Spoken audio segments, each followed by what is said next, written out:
Hello everybody. Hope this finds you well. You know, some people can be real irritating. I'm sure many of you heard of the fundamentalist atheist who oftentimes does a really good job of trying to defend the atheist faith. Your brain on drugs, I'm sure you've heard of him. I blocked him a while back, but we still run into each other from time to time on other videos.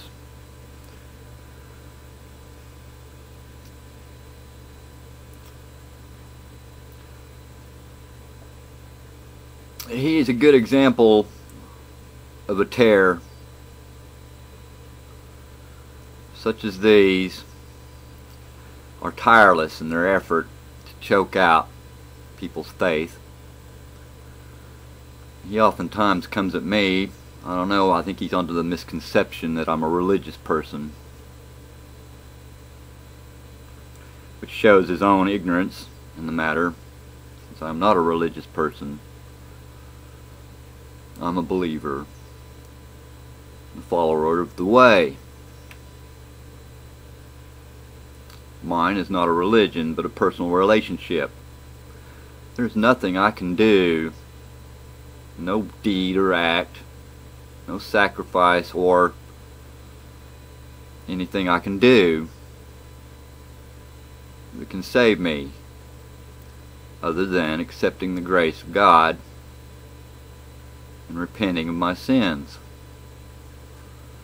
Now that is the difference between a believer in Christ, on Christ, and a follower of the way, and a religion.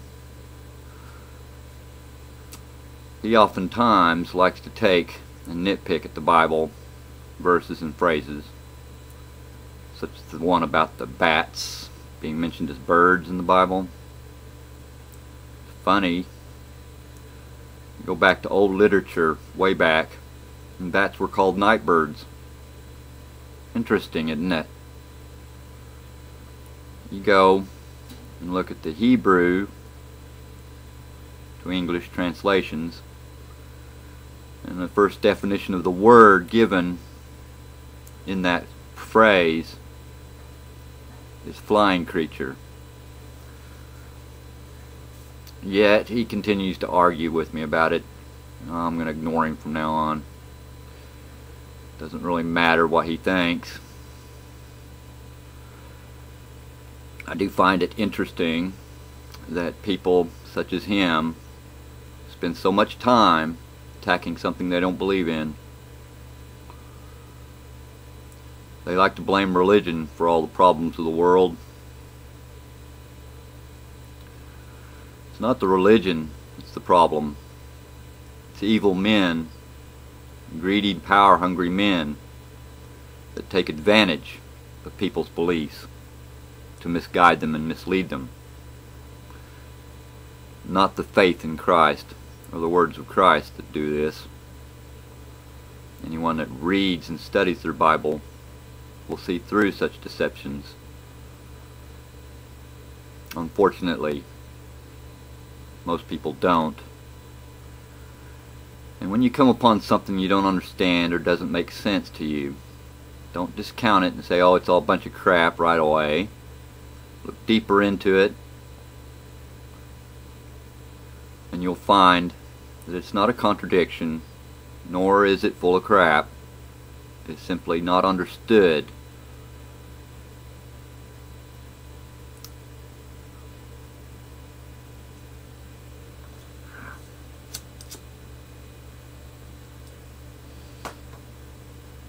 See, I once believed, as he does,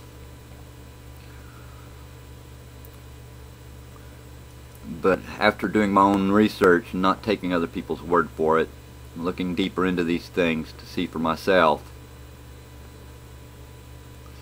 I've changed than other things, other experiences in my life. got me to doing this, because it showed I was wrong. I pray that he sees his errors as well, but unfortunately I do not believe some will. They're so tied up in their own deception that they begin to believe their own lie. I then told him that the classification of animals, such as bats and birds, didn't exist in the time of King James, and he called me a liar. Well, let me see.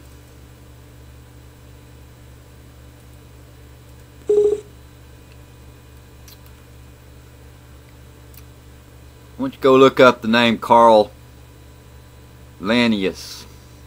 It's Carl, C-A-R-L, Linnaeus, L-I-N-N-A-E-U-S.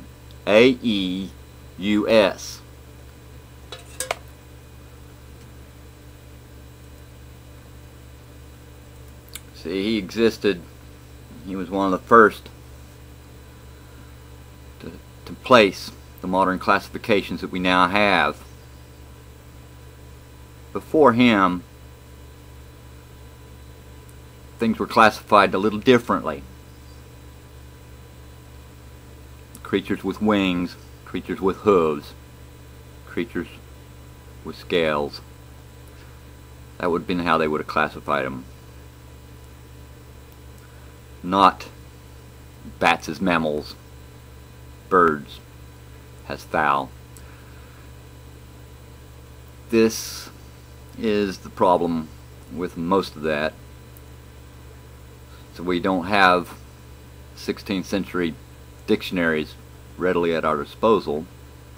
I do believe you can't Google one though. When you take modern definitions of things and try to put them to old writings, it's oftentimes screwed up. The words in the English language are oftentimes changing meanings. Take the term gay, word gay, or cool. They don't mean what they used to mean, do they? Now if you're really having trouble with it, oftentimes the very first definition would be the one you'd want to go with on those things, because that would have come from the older dictionaries. The later definitions would have been, has it changed, and what it became to mean in other termage.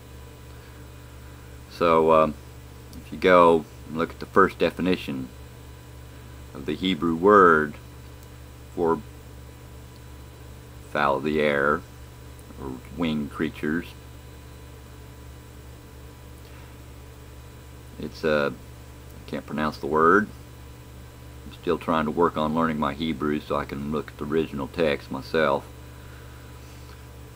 Haven't had much time to get at it since I'm a very busy man. But you see the first definition in that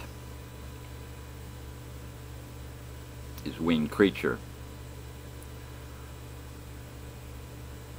Such things are used to discredit the Bible. They're very flawed.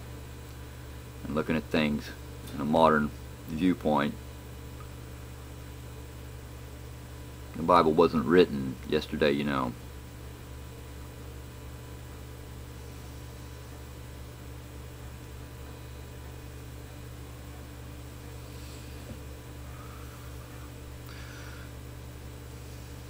Just had to get this out. Don't let the tares choke out your fruit. Keep the faith. God bless you all. Have a good day.